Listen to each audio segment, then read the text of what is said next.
Siç e kemi thënë shpesh, në proceset zgjedhore, funksionarët e lartë publik njësohen me administratën zgjedhore.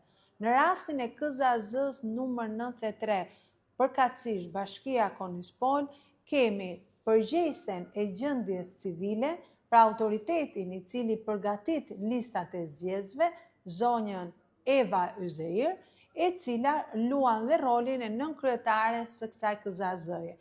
Pra veti përgatit listat dhe veti pret listat në KZAZ. Rasti tjetër është rasti i nënkryetarit Bashkisë Konispol, Julian Lako, i cili shërben si sekretari i kësaj KZAZ-je. Për të mos mjaftuar në këto shkelje, skandali më i madh për cilin duam të denoncojmë sot lidhet me faktin që nënkryetari i Bashkisë, përkatësisht sekretari i KZAZ-s, ka shkelur ligjin dhe ka nxjerrë nga zyrat e KZAZ-s materialet zgjedhore, përkatësisht vulën e KZAZ-s. Ai deklaron që këtë vulë ka humbur.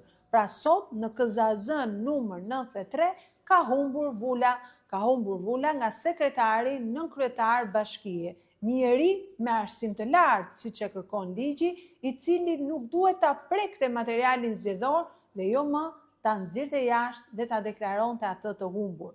Për ne ky është një material i zhdukur, për arsye të cilat nuk mund t'i dimë dhe i bëjmë thirrje të gjithë organeve ligjzbatuese sipas përcaktimeve të kodit të procedurës penale, por edhe sipas përcaktimeve të kodit zgjedhor që të marrin masat menjëhershme.